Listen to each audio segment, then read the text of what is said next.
Chai with Chitra.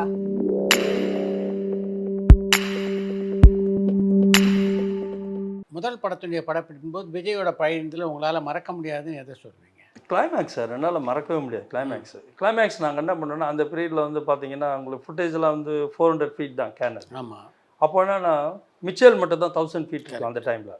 அப்போ என்ன எனக்கு நாங்கள் 1000 ஃபீட் வச்சு பண்ணணும்னு நான் இது பண்ணுறோம். இல்லைன்னா அது வந்து ஏன்னா ஒரே ஷாட்டில் எடுக்கிறோம். மிசான் சீன் மாதிரி பிளான் பண்ணிட்டாரு ஆக்சுவலாக. மிசான் சீனில் ஒரே ஷாட்டில் எடுக்கணும்னு நம்ம பிளான் பண்ணியாச்சு. அது 800 ஃபீட் கிட்டத்தட்ட வருது. 800 அடி ஒரே ஷாட். ஆமாம் சார், ஒரே ஷாட்டில் எடுக்கணும். ஸ்டெடி கேம் வச்சுட்டோம். எங்கெங்கே பண்ண போகிறோம் என்ன எல்லாத்தையும் டிசைட் பண்ணேன். விஜய் கிட்ட வந்து எனக்கு இவனுக்கு வந்தாலும் ஏதோ ஒன்று புதுசாக ஏதோ ஒன்று திங்க் பண்ண ஏதோ ஒன்று பண்ணுறானுங்க அப்படி. அதனால பக்கத்துலேயே தான் இருப்பார். திடீர் ஸ்பாட்டில் வந்து சொல்லிவிட்டு நம்மளால் கரெக்டாக பண்ணலைன்னா அப்படின்ற ஒரு இதனால வேறு ஒன்று அண்டர்ஸ்டாண்ட் பண்ணிட்டாரு. நாங்கள் நெக்ஸ்ட் டே வந்து எனக்கு அங்கே வந்து இப்போ எப்படின்னாக்கா நான் 10 o'clock முடிச்சிடும். 7 o'clock போயிட்டு 10 o'clock நம்ம டெசர்ட். ஏன்னா ஜெய்சல்மர் ஹாட் ஆகிடும், டெசர்ட் வேறு. அப்போ நாங்கள் 7 o'clock பிளான் பண்ணால் விஜய் நாங்கள்லாம் கிளம்பி நிற்கலான்னு பார்த்தா ஆல்ரெடி தலைவர் அங்கே நடிச்சிட்டு இருக்கிறாரு. விஜய் கிளைமேக்ஸ் உண்மையில் எங்களுக்கு அப்போனா அப்படி சொட்டிங்க போட்டு இதாகிட்டு அங்கே போகிறார், இங்கே போகிறார், இங்கே நடக்கிறார், இங்கே இது ஒன்று நடக்க இவருடைய கம்ஃபர்டபுள் பண்ணலாம். நாங்கள் எப்படி கேமரா வச்சோமோ அதுக்கேற்ற மாதிரி அவர் பண்ணிட்டு இருந்தார் ஃபுல்லாக.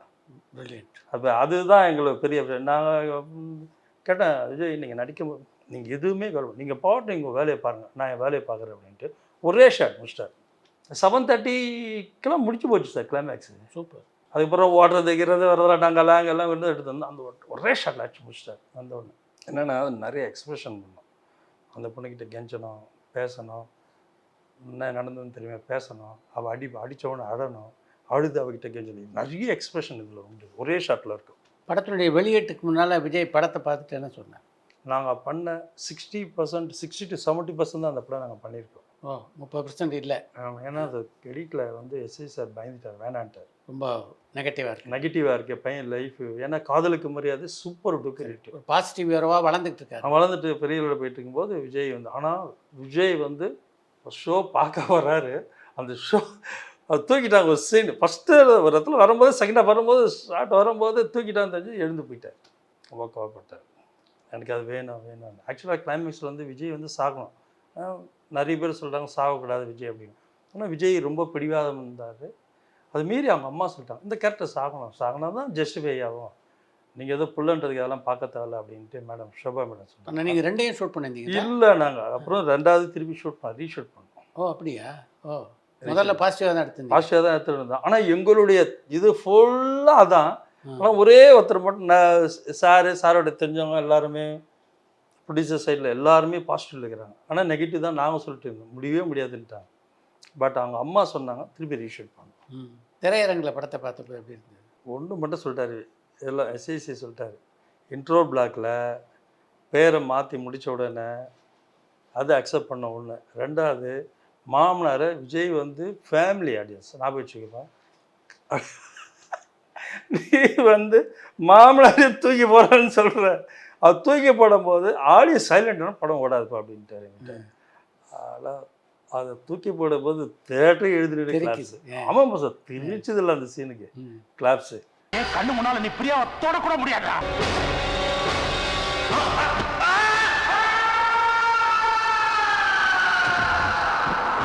அது விஜய் வேறு அப்போ பிவாசு சார் கூட ஒரு இதில் சொல்லிட்டு இருந்தார், கரெக்டான அந்த சீனில் வந்து விஜய் ரொம்ப பர்ஃபெக்ஷனாக நடிச்சிருப்பார். தூக்கி போட்டவொன்னே ஒரு ரியாக்ட் பண்ணியிருப்பார். போனவொடனே அப்படியே டப்பு அப்படி விஜய் அப்படியே அவர் அறியாமல் ஒரு சின்ன கொடுத்துருப்பாரு. ரொம்ப நல்லா பண்ணியிருந்தார். பிவாஸ் சார் கூட அந்த ஃபஸ்ட்டு டே அந்த பிரியமணி ஃபங்க்ஷன் அப்போ சொல்லியிருந்தார். பேரை மாற்றினார்ல சார் விஜய், அதுலேருந்து எண்டு வரைக்கும் கிளாப் அடிச்சுட்டே தான் இருக்கு தேட்டரில். படத்துடைய வெற்றியை விஜயை நீங்களும் எப்படி கொண்டாடினீங்க? அவர் என்ன இப்படிட்ட யூத்து கொடுத்துட்டாரு. நான் வட்டக்கடி ரேங்க் பண்ணேன். அது முடித்த உடனே ஆனால் நம்ம அடுத்த படம் பண்ணோம், என்ன ஸ்டைலில் ஒன்றா பண்ணுங்க, இதே டீம் தான் பண்ணணும் அப்படின்ட்டு நிறைய கதையை செட் பண்ணியிருந்தோம். செட் ஆகலை. அதுக்கப்புறம் யூத் ஆரம்பிச்சிட்டோம். அப்படி தான். உங்களுடைய முதல் படத்துலேயே மீனா தான் கதாநாயகம் இருந்தது இல்லை உங்களுக்கு? கரெக்ட். அந்த படத்துக்கு வந்து மீனா தான் நடிக்கிறதா, அந்த மீனாவுக்கு ரொம்ப இன்ட்ரெஸ்ட் அதை பண்ணணும் அப்படின்ட்டு. ஆனால் ஆல்ரெடி நாங்கள் வந்து அப்போது வந்து பார்த்தீங்கன்னா இதில் வந்தால் நல்லாயிருக்கும்னு நினச்சது. இந்த படத்துக்கே நாங்கள் என்ன ஃபீல் பண்ணோம், எல்லாமே தெரிஞ்ச ஆர்டிஸ்ட்டை வேணாம் நாங்கள் ஃபஸ்ட்டு அதை ஜட்ஜ் பண்ணியிருந்தோம் ஆக்சுவலாக. ஆனாலும் மீனா கதை சொன்னீங்க? மீனாக்கு சொல்லல, ஆனால் மீனாக்கு நடிக்கிறோன்னு ரொம்ப இன்ட்ரெஸ்ட் இந்த கதையில். அவங்க அப்புறம் என்ன ஒரு தடவை இரணியில் பார்க்கும்போது சொல்லியிருந்தாங்க, நான் தான் பண்ணுறதா இருந்தது. இல்லைவா நாங்கள் அதுவும் நியூ ஃப்ரெஷ்ஷாக இருந்தால் நல்லா இருக்கும்னு நினச்சேன், அதனால தான் நான் கௌசல்யா போயிட்டேன் அப்படின்னு சொல்லிட்டு அப்படி தான் ஆரம்பிச்சது. ஆனால் மீனா தான் நடிக்கிறதா இருந்தது அந்த படம். இரண்யன் பட அனுபவங்களை சொல்லுங்கள் அப்படின்னு. எங்களுக்கு வந்து சார் நம்மலாம் எனக்கு தெரியும் இன்ஸ்டியூட்டில் என்ன அப்படின்னாக்கா பர்த் ஆஃப் நேஷன்லேருந்து இன்டாலரன்ஸ்லேருந்து பார்த்தீங்கன்னா ஃபுல்லாக லாரன்ஸ் ஆபர் அப்படி பார்த்த வளர்ந்த ஒரு இதான இன்ஸ்டியூட்டில் இருக்கிறாங்களே, அப்படி தான் படம் பண்ணணுன்னு ஆசைப்படுவேன்ல. நான் தீசிஸ் எடுத்தது அகிரேகர்ஷாவுடைய அகிரேகர்ஷா தான். அப்போ தீசிஸ் வந்து எனக்கு ரொம்ப அவருடைய அகிரேகர்ஷா எல்லாமே படத்தை இதை பற்றி படத்தை நான் ரொம்ப பேச முடியும், என்னால் எழுத முடியும். அப்போ அந்த செவன் சாம்ராய்லாம் ரொம்ப சேலஞ்சிங் ஃபிலிம், எக்ஸ்ட்ராடனரி இது. அது நிறைய சினிமோட்டோகிராஃபியாக நான் நிறைய அனலைஸ் பண்ணிக்கிறேன். ஆமாம் ஆமாம். அப்படி நீங்கள் சினிமோட்டோகிராஃபியில் பார்த்தீங்கன்னா ஒரு எவ்வளோ ஷாட் வந்து சஜஷன் வைப்பணும். சஜஷனில் பார்த்தீங்கன்னா எல்லா ஷாட்டில் சஜஷனில் 7 பேர் இருப்பாங்க. அது வைக்கவே முடியாது. ஒரு வீட்டுக்குள்ளே 7, நான் இங்கே வைக்கிறேன், அங்கே வைக்கிறேன், இங்கே வைக்கிறேன். எப்படி 7 இடத்துல 4 இடத்துல எப்படி 7 பேர் கம்போஸ் பண்ண முடியவே முடியாது. அவர் பண்ணியிருப்பார் அந்த படத்தை. எக்ஸ்ட்ராடனரி சீக்வன்ஸ் பண்ணியிருப்பார்.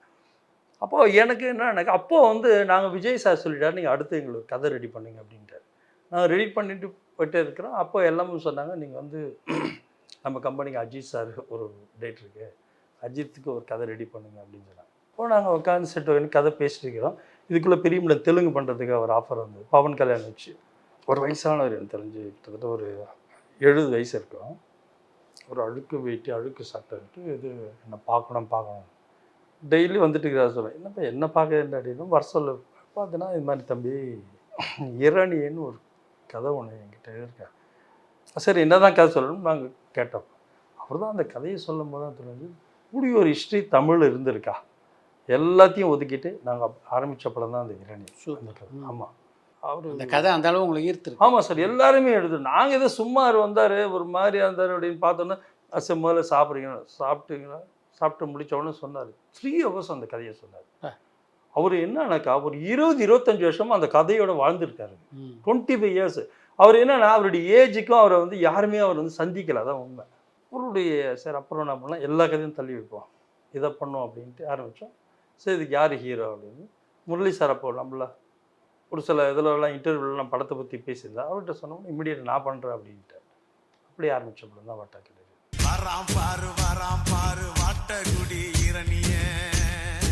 முரளி மீனாவோட அந்த படத்தில் பணியாற்றியது எப்படி இருந்தது? முரளி சார் கேட்கவே வேணாம். அவர் அப்பேற்பட அவர் ஃப்ரெண்ட்லி, அப்படி ஒரு ஃப்ரெண்ட்லியான ஒரு ஹீரோ. அவர் என்னன்னாக்கா அதுவும் எங்களுக்கு ஒரு இதுதான். ஏன்னா அவர் லவ்வபிள் ஹீரோ ஒரு பீரியடில். அதை அப்படியே நாங்கள் மாற்றணும், மீசையை வந்தெல்லாம் எல்லாம் மாற்றி ஆல் ஓவர் செட்டப் பண்ணி போயிட்டது தான். அப்புறம் மீனா வந்து சொல்லிட்டாங்க, ஏன்னா அவங்க வந்து இப்படி ஒரு கேரக்டர் லைஃப்பில் பண்ணதே இல்லை அப்படின்னா, அதனால தான் அவங்க நான் 100% இந்த கேரக்டர் நான் பண்ணியே ஆகணும் சொல்ல அப்படின்ட்டு என்ன விஷயம். டைமிங்லாம் வந்து பார்த்தீங்கன்னா வந்து எல்லாருமே எல்லா ஆர்டிஸ்ட்டும் ரொம்ப எனக்கு எல்லா படத்தில் ஆர்டிஸ்ட் ரொம்ப அமைஞ்சுது. அவங்க என்னன்னாக்கா அது கதை இவ்வளோ பெரிய இதாக இருக்குது, நம்ம ஒரு நல்ல ஒரு டீம் அது ஒர்க் பண்ணிட்டு இருக்கிறோம், ஒரு யூத் டீம் நல்லா பண்ணிட்டு இருக்கிறதுனால வந்து ரொம்ப சப்போர்ட்டிவாக இருந்தாங்க எங்களுக்கு. இதில் என்னன்னா எங்களுக்கு பெரிய லெவலில் இந்த படத்தில் என்னென்னா முரளி நடிச்சிருக்கிறாங்க, அப்புறம் நம்ம வடிவேல் சார் நல்ல கேரக்டர் அதில் பண்ணியிருப்பார், எக்ஸ்ட்ராடனரி கேரக்டர் அதில். ஆனால் ரகுவரன் சார் மறக்கவே முடியாது. ரகுவரன் தான் எனக்கு ஃபோன் பண்ணார் அந்த படம் முடித்த உடனே. அவருக்கு சொன்னார், சில்வா எனக்கு முதல்வன் வந்து அவார்டு கொடுத்துருக்காங்க, ஆனால் வெறும் முதல்வன் கொடுத்துருந்தா நான் சந்தோஷப்பட்டிருக்க மாட்டேன், முதல்வன் இரணியன் சொல்லி கொடுத்தாங்க அப்படின்னு அருமை ஃபோன் பண்ணார். அவர் தான் சார் அந்த படத்தில் ஹீரோ. அந்த கேரக்டரை யாரும் பண்ணவே முடியாது. நிறைய பேர் வந்து அந்த படம் பார்த்த உடனே அதை தான் பண்ணிச்சோம். நானும் அதான் சொல்லுவேன், ஒரு படம் வந்து என்னன்னாக்கா வந்து இப்போ ஷோலே என்னக்கா கப்பர் சிங்கெல்லாம் ஷோலேவே கிடையாது. நான் தான் சொல்லுவேன், எல்லாருடைய பாயிண்ட் ஆஃப்லையும் கதை சொல்ல தெரியும். ஒரு கதைனாக்கா ஷோலே நீங்கள் பார்த்தீங்கன்னா உங்களுக்கு தெரியும், எல்லாருடைய பாயிண்ட் ஆஃப்லையும் நீங்கள் கதை சொல்லலாம். அதே மாதிரி இரணியனில் நீங்கள் ரகுவரன் சார் பாயிண்ட் ஆஃப்ல சொல்லலாம், மீனா பாயிண்ட் ஆஃப்ல சொல்கிறான், முரளி எல்லா பாயிண்ட் ஆஃப்லையும் கதை சொல்லலாம். அந்த கதையில் அவ்வளோ வெயிட்டேஜ் இருந்தது. ஆனால் எக்ஸ்ட்ராடனரி ஆர்டிஸ்ட் ரகுவரன் சார். ஐயோ, அவருக்கும் உங்களுக்குமான நட்பு எப்படி விஜய் கூட உங்களுக்கு இருந்ததோ அந்த அளவுக்கு நெருக்கமாக இருந்திருக்கு. ஆமாம், அதை பற்றி சொல்லுங்கள். ரகுவரன் சார் அவரு சார் ஃபஸ்ட்டு வந்து என்னன்னாக்கா அவர் சொல்லுவார், நடிக்க சொல்லிலாம் போகிறாங்க. ஆமாம், அவர் முதல்வன் நடிச்சு சக்கர் சார் கூட பிரம்மாண்டம் நாங்கள் போனோட செட்டு சின்ன சின்ன செட்டப்பு ஊரில் ஊரில் இருக்கிற பானைங்கிடலாம் கூட சட்டப் லைட் வந்து ரெடி பண்ணி வச்சுட்டு வீட்டில் இருந்தால் தூக்கிட்டு வந்து வைப்பாங்க கேமராமேன். அந்த அர்ஜென்ட்டுக்கு வேறு ஒன்றும் இல்லை. இப்படி வந்து படம் பண்ணுறேன் நான் இங்கே வந்தால் நீ வந்து உன்னுடைய தாட்டு உள்ளே பேசியிருக்கு. ஆனால் ஒரு ப்ரொடியூசர் இவர் தரமாட்டார். நீ இப்படி படம் பண்ணிட்டு இருக்க சொல்ல அப்படின்னாரு. சரி நான் பண்ணுறேன் அப்படின்ட்டு ஓகே அப்படின்ட்டு ஒர்க் அவுட் பண்ண விஷயம்னா. ஆனால் என்ன நான் வந்து பாருங்கள் ஒரு சைன் வந்து பார்த்தீங்கன்னா நான் சொன்னேன் இதேமாரி தான் விஜய்க்கு எப்படி வந்த மாதிரி சொன்னேன். சார் இது மாதிரி வந்து உங்கள் பையனை ஒருத்தர் வந்து மர்டர் பண்ணிவிடும், நீங்கள் வந்து கார்லேருந்து இறங்கி வந்து அதை பார்க்கணும், அழக்கூடாது. ஏன்னா என்னை பொறுத்த வரைக்கும் நான் எப்பயுமே சொல்ல வில்லன் அழுதுடவே கூடாது. அழுதுடாட்டா கேரக்டர் போய்டும். அழாதீங்க அப்படியே. ஆனால் நீங்கள் அழறணும், ஒரு ஃபீலிங் இருக்குன்னா கண்ணீர் வரக்கூடாது. அப்படியே சொல்லிட்டாரு. அந்த ஒரு எமோஷனில் வந்து கோவப்பட்டு ஒரு டைலாக் பேசுகிறேன் சார் ஒரே ஷார்ட். அவர் பாட்டுன்னு போய் அங்கே நின்றுக்கிறாரு, அந்த இடத்த பார்க்குறாரு, செய்கிறாரு, இப்படி நடக்கிறாரு. அப்படியே ஒரு நான் கேமராலாம் ரெடி பண்ணி வச்சு என்ன பண்ணுவேன். கிட்டத்தட்ட ஒரு 1.5 years இருக்கும். அப்படியே இருந்தேன். அப்படியே போய் ஒரு இடத்துல சேர் போட்டு உட்காந்துட்டாரு. விஜய் ரகுவரன் சார்கிட்ட பேசுறதுக்கு எல்லாம் பயப்படா இருக்காரு. அசிஸ்டன்ஸில் அவ்வளோ சீக்கிரம் இது பண்ண ரொம்ப பர்ஃபெக்ஷனாக வேறு இருப்பார். அதனால தான் வேறு ஒன்று இல்லை. Dedicated artist. ஆமாம் சார். அவர் இப்போ நான் அவர் ஏன் பசங்கிட்ட சொல்லுவேன் ஏன் அப்படின்னா அவருக்குள்ளலாம் வந்து திட்டுறது எதுக்காக உன்னை டெவலப் பண்ணுறாரு. அவர் திடீர்னு அன்றைக்கி நான் அந்த ஷார்ட் எடுக்கும்போது நான் என்ன பண்ணேன்னு கேட்பார். அவர் அந்த ஒரு சின்ன ஒரு அசைவிலேருந்து நான் என்ன பண்ணேன்னு மட்டும் எனக்கு சொல்லு அப்படின்னா ரைட்டா லெஃப்டான்னு கேட்பார். அதனாலே அவர் வரும்போது என்னன்னாக்கா அதுக்காக பசங்க என்ன ஸ்டில்லுக்கு இல்லாம்போது எல்லாம் ரெடியாக இருப்பாங்க. சொன்னார் செல்லா நான் என்ன பண்ணேன் காலையில் வந்து பண்ணித்தரேன். அதேமாதிரி மார்னிங் வந்தார். ஒரே ஷார்ட் எடுத்துகிட்டு அன்றைக்கி ஃபுல்லாக எடுக்க வேண்டியது ஆஃப் டே எடுக்க வேண்டியது ஒரே ஷார்ட் எடுத்துகிட்டு போயிட்டார். ஆக்டிங்க்கு வந்து பார்த்தீங்கன்னா என்ன பண்ணாருன்னா எனக்கு அதே காமெடி. எனக்கு நான் ரொம்ப ஷை டைப்பார். விஜய் தெரியும். நான் விஜயே சொல்லுவார் நடிக்க ஆரம்பிச்சிருக்கும் போது அண்ணா என்னண்ணா பண்ண அப்படின்னா நான் போய் பண்ணுவேண்ணா. ஆனால் நான் எதுவும் பண்ணாத எதுவும் என்ன அப்படின்னு என்ன விட்டு நான் ஒரு மூடில் போய் அப்படின்ட்டு நம்மளுக்கு அந்த வேலை கிடையாது. டைரக்ஷன் தான் என்ன வேணுமோ அதை சொல்லிவிட்டு பார்த்தாரு அவ்வளோதான் எடுத்தார் அப்படின்னா. ஆனால் ரகுவரன் சார் என்ன பண்ணாருன்னா நான் என்ன பண்ணேன் நீ சொல்லு அப்படின்னாரு. சார் என்ன சார் என்ன போய் நடிக்க சார் என்ன தலைவர் அப்படின்னு.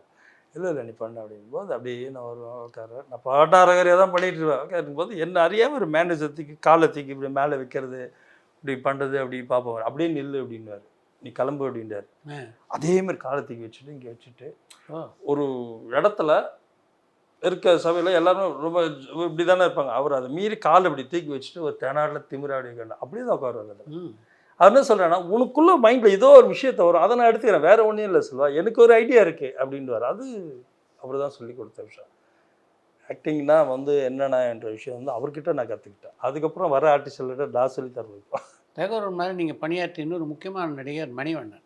ஆமாம் சார். நீங்கள் என்ன சொல்லலாம் என்ஜாய் பண்ணிருப்பேன் அவர் கூட உட்காந்துட்டு. அவர் என்னென்ன ஃபஸ்ட்டு வந்து அவருடைய எக்ஸ்பீரியன்ஸ் எல்லாத்தையும் சொல்லிட்டு இருப்பார் எல்லாம் பண்ணிட்டுருப்பார். ஸ்பாட்டு தான் சார். அவருக்கு வந்து ஒரு டைலாக்லாம் வந்து நம்ம படிச்சுலாம் காட்டவே கூடாது. அவர் ஏன் அந்த சிச்சுவேஷன் மட்டும் சொல்லணும். சிச்சுவேஷன் மட்டும் அப்படி சொல்லி முடிச்சாருன்னா போதும் ஃபுல்லாக அடிச்சுடுவார் சார் அவர். அங்கே அதில் வந்து ஒரு சில பஞ்சஸ் மட்டும் வச்சுருப்பான். இது பஞ்சஸ் மட்டும் எடுத்துப்பார். நம்மளுக்கு என்ன தேவைன்ற பஞ்சஸ் மட்டும் கேட்டுருவார். சரி இங்கே நான் பேசணுமா இது பேசினேன் அப்படின்றது. ஓகே ரெடி ஆனால் பக்கத்தில் இருக்கிற எல்லாருக்கும் டென்ஷன். ஏன்னா மற்றவங்க எல்லோரும் பேப்பரை பார்த்துருக்காரு.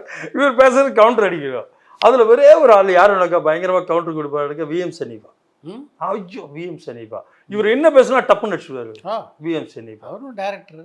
2 பேரும் தான் காமெடி. ஆனால் எங்களுக்கு பார்த்தீங்கன்னா யூத்தில் நீங்கள் பார்த்தீங்கன்னா அவங்க 2 பேருடைய காமெடி சூப்பராக இருக்கும். பிரதர்ஸ் வேறு. அந்த கவுண்டர் வந்து பார்த்தீங்கன்னா அது சாதாரண விஷயமே இல்லை சார். எனக்கு தெரிஞ்சு இது வந்து சத்யராஜ் கவுண்டமணி இதில் தான் கேள்விப்பட்டிருக்கேன். ஏன்னா சத்யராஜ் என்ன பேசினாலும் கவுண்டர் வந்து அடிச்சுவார் கவுண்டமணி என்ன அப்படின்னு கேள்விப்பட்டேன். அதே மாதிரி இதெல்லாம் என்ன சொன்னாலும் சத்யராஜ் பட்டுன்னு அடிச்சிடுவாங்க. அது அவங்களோட தெரியும் லாங்குவேஜ்.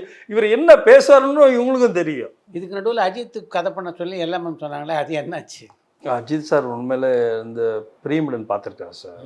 அவர் பார்த்துட்டாரு. நான் ஒரு நாள் ஏதாச்சும் ஒரு இடத்துல மீட் பண்ணார். ஒரு ஹாஸ்பிட்டலாக இருக்குது உடம்பு சரியில்லாத இருந்தாலும் பார்க்கும்போது சாலினி மேடம் கிட்ட சொல்கிறார் செல்வா கூட நான் கண்டிப்பாக ஒரு படம் பண்ணணும் அப்படின்னு. I'm going to do with this film. என்னை திட்டுறாரு. என்ன படம் பார்த்தேன் நான் பண்ண வேண்டிய படம் அதே சொல்லலேன்ட்டு அப்படின்னா ரொம்ப என்னை இது பண்ணார். ஒரு நாள் திடீர்னு எனக்கு ஒரு 2:30 நைட்டுனால நைட்டு 2:30 ஃபோன் அடித்தார். செல்வா ஒரு 5 o'clock நீங்கள் வந்துரு அப்படின்னாரு. காலையில் 5 o'clock. எனக்கு தெரியல 5 ஒரு ஷூட்டிங்கில் வேறு இருந்திருக்காரா. திரும்பி ஃபோன் அடிக்கிறா. ஜி எப்போ 5னா எப்போ ஈவினிங் 2.5 hours இருக்குது. நான் ஷூட்டிங் முடிச்சுட்டேன் வீட்டுக்கு போகிறேன். நான் வீட்டுக்கு போய் குளிச்சுட்டு ரெடி ஆகிறதுக்குள்ள உன்னை வர்றது கரெக்டாக இருக்கும் அப்படின்றாரு. அவர் தான் வண்டி டிரைவ் பண்ணிட்டு போகிறாரு. அவர் படங்கள் என்ன கேட்ட கதைகதை எதுவுமே கேட்கல. எனக்கு நீ எனக்கு ஒரு படம் பண்ணுங்க, உங்கள் ஸ்டைல்லே பண்ணுங்க அப்படின்ட்டு ஒரு சில எனக்கு இதெல்லாம் வேணும் படத்துக்கு அப்படின்னு சொல்லிட்டு இருந்தார். அதுக்கப்புறம் என்ன நடந்ததுன்னே தெரில, நடக்கவே இல்லை.